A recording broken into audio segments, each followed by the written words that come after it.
Top quality और consistent performance के लिए सिर्फ सिल्वर पंप्स एंड मोटर्स, नाम याद रखना।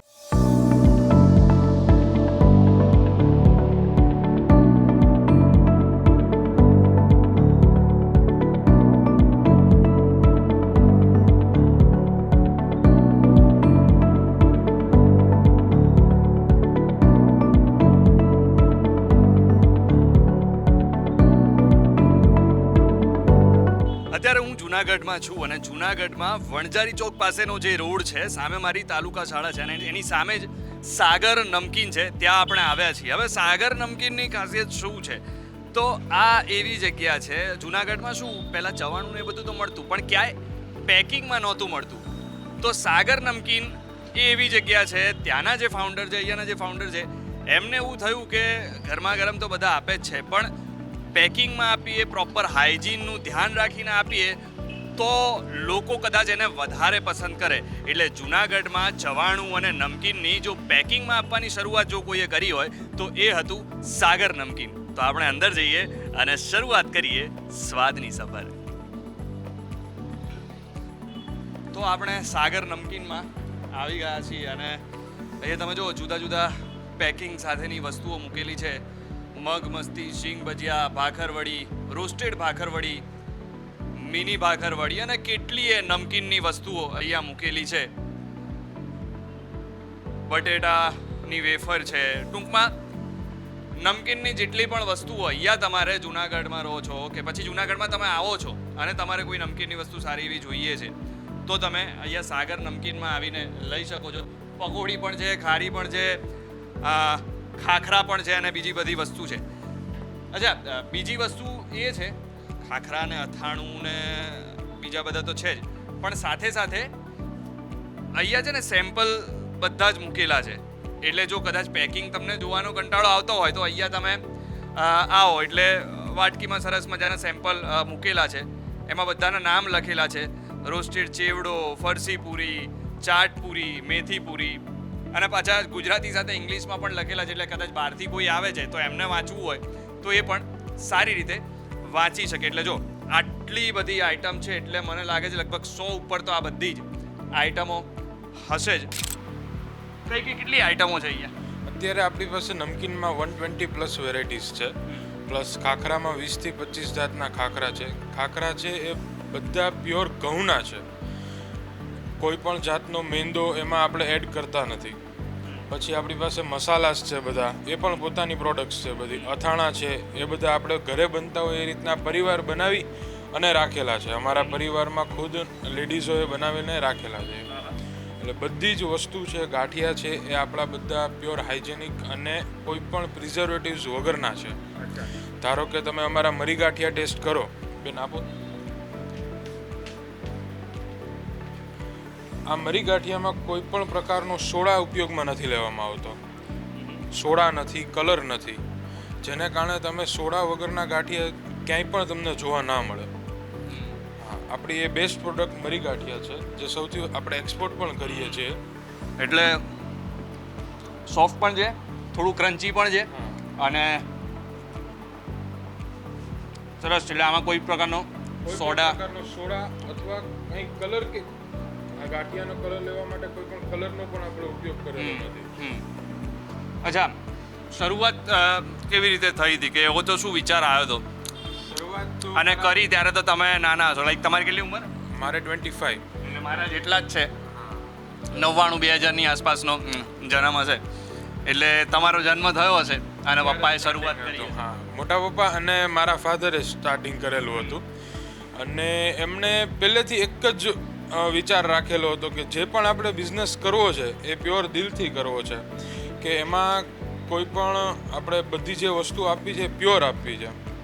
કોઈ પણ આપણે છેતરપિંડી કોઈ કસ્ટમર સાથે, કારણ કે એ પરિવાર જ ગણતા પહેલેથી, પોતાના કસ્ટમરને પરિવારની જેમ જ ટ્રીટ કરતા. એટલે જે પણ પ્રોડક્ટ્સ જે પહેલેથી કરતા એ આવી જ રીતનું પ્યોર, કોઈ પણ પ્રિઝર્વેટિવ્સ કે પહેલેથી નથી માનતા એમાં. ને એ રીતના જ સ્ટાર્ટિંગ થયેલું હતું. કારણ કે ફાધર અને મોટા પપ્પાને બંનેને શોખ હતો બનાવવાનો. એટલે ઘરે બનાવતા તો દાદાએ એવું કીધું કે તમે આ ઘરે બનાવો છો તો એક વખત ટ્રાય કરો. માર્કેટમાં મૂકો શું છે શું નહીં ચાલે એવી રીતના એક પ્રયાસ કરેલો હતો અને પ્રયાસમાં સારા એવા સક્સેસ ગયા. એમાં એ ટાઈમે એવું આખું હતું કે બહાર તમે દુકાનની બહાર તાવડો માંડો પછી એમાં બધું બનાવો લાઈવ. એને જગ્યાએ બાપુજી અને પપ્પાએ એવું વિચાર્યું કે આપણે પેકેજિંગ ઉપર જઈએ, જેનાથી શું છે ધૂળ કે કંઈ બેક્ટેરિયા કે માખી મચ્છર કાંઈ એની ઉપર બેસે નહીં. તો પેકેજિંગમાં આવ્યા આપણે. પેકેજિંગમાં આવ્યા તો લોકો એમને કહેતા કે ભાઈ તમે પેકેજિંગમાં કેમ આવ્યા, આ ચાલશે અહીંયા, આ લોકો જુનાગઢની પબ્લિક આને એક્સેપ્ટ કરશે. પણ કોન્ફિડન્સથી ચાલી ગયું છે અને બહુ સારી વાત હતી એ. અને હવે આજે તો જુનાગઢમાં બધા જ પેકેજિંગ ઉપર જ આવી ગયા છે. ક્યાં વાત છે. અચ્છા, અહીંયા આના સિવાય બીજી કોઈ બ્રાન્ચ ખરી સાગર નમકીનની કે આ એક? સાગર નમકીન છે આપણે, બીજું સાગર ફૂડલેન્ડ છે જેમાં પફ છે, દાબેલી છે, આ બધું મળે છે. અને F2 છે, પિઝા કેફે છે આખું. કોફી જુનાગઢમાં સૌપ્રથમ આપણે કોફીનું મશીન લાવ્યા છે જેમાં રોસ્ટેડ બીન્સ આપણે નાખીને એનો ક્રશ થાય અને પછી એનો એક્સપ્રેસો શોટ નીકળે જેમાંથી આપણે કોફી બનાવીએ છીએ. હા, એટલે નમકીન સાગર નમકીનથી શરૂઆત કરી પેકેજિંગથી અને એ પછી જ આ બધી આઉટલેટ તમારા પછી હા એ પછી જ બધું કેફે ને એ બધી પછી જ આપણે ડેવલપ કરેલું છે. આ બધી જ આઈટમ આપણે અચ્છા, આ ચવાણું મીઠું હા એ જામનગરી છે.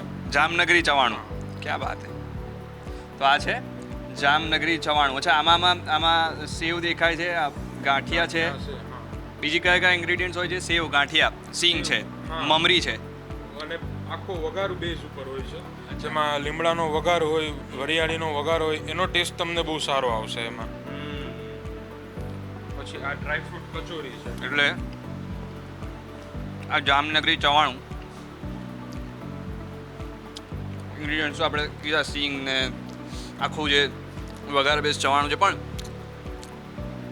તીખું જરાય નથી લાગતું. કેમ કે ઘણા ચવાણા એવા હોય કે આમ મીઠું હોય પણ અંદર પછી ખાઈએ પછી પાછળથી થોડું સ્પાઇસી લાગે. સરસ રીતે એમનામ પણ આપણે ખાઈએ, કદાચ ચાહવા ના હોય એમનામ પણ ભૂખ લાગી અને ખાવાની ઈચ્છા થાય તો આપણે ખાઈ શકીએ. બીજું શું છે? આ ડ્રાયફ્રૂટ કચોરી છે. ડ્રાયફ્રૂટ કચોરી. યસ. ઓકે. પછી આના જોડે ચટણી આવે કે એમનામ ખાવાનું હોય? ચટણી નથી આવતી. અચ્છા, તો આપણે ડ્રાયફ્રૂટ કચોરી છે, આ પણ પેકિંગમાં હા બધું આવે છે. એટલે અહીંયાની ટોટલી જે વસ્તુ છે એ આવી જ રીતે પેકિંગમાં બનતી હોય છે. આપણે કહીએ છીએ ડ્રાયફ્રૂટ કચોરી. વાહ,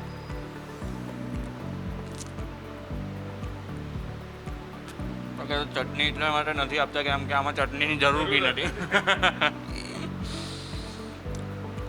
મસ્ત ભૂખ લાગી હોય તમને અને આવી વધારે નહીં 3-4 ખાઈ લો એટલે થોડું પેટ શાંત થઈ જાય આપણું અને પેટ ભરાઈ જાય. આમ આ બધા જ આઈટમ જે છે લગભગ 100 થી વધારે લાગી રહી છે. કેટલી છે આમ? આમ 150 અરાઉન્ડ થઈ જશે બધી આઈટમ થઈને. અચ્છા, 150 થી વધારે હા છે. અને ત્યાંનું બીજું પીઝા ના અંતે તો અલગ. એટલે ટૂંકમાં અહીંયાની બધી આઈટમો મારી આજુબાજુ જે તમને દેખાય છે 150 થી પણ વધારે આઈટમો છે. અને હું અત્યારે બોલતા બોલતા એટલે કદાચ અટકી રહ્યો છું કેમ કે કચોરી એટલી સરસ છે કે મને ખાતા ખાતા પણ મારા મોઢામાં લાળ આવી રહી છે. એટલે કચોરી મસ્ત છે. સાથે સાથે ગાંઠિયા આપણે ખાધા, ગાંઠિયા પણ એટલા જોરદાર છે. આ ચવાણું જામનગરી ખાધું, જામનગરી ચવાણું પણ એટલું જોરદાર છે. અને આના સિવાય બીજી અઢળક વસ્તુ એટલે 150 થી પણ વધારે વસ્તુઓ જે છે એ અહીંયા તમને મળવાની છે સાગર નમકીનમાં. આ જે જગ્યા જ્યાંથી પેકિંગની શરૂઆત થઈ. અને બીજી વસ્તુ તો હું કહેવાની રહી ગયો કે અહીંયા કોઈ પણ ગ્રાહક આવે છે તો એવું નહીં કે ભાઈ પેકિંગમાં છે એટલે એમને ચાખવા નહીં મળે. ઘણા લોકોને એવું થાય કે ભાઈ પેકિંગમાં છે એટલે પેકિંગ લઈ જવાનું કરે. અહીંયા તમે ધારો કે પેકિંગ જુઓ છો, અહીંયા નમૂનાઓ જુઓ છો, તમને એવું થાય કે ભાઈ મારે આ સેવ મમરા ચાખવા છે, તમને એવું થાય મારે લસણ સેવ, તમારે ખાલી કહેવાનું ભાઈ મને આ ચાખાડો એટલે તમને ચાખવા મળી જશે. એટલે તમારે કોઈ પણ વસ્તુ લઈ જવી છે તો અહીંયા તમારે ચાખીને લઈ જવા મળશે.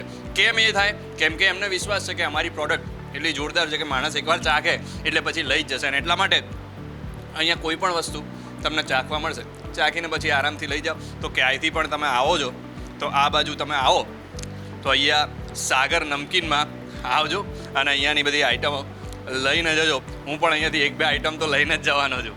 મળીએ.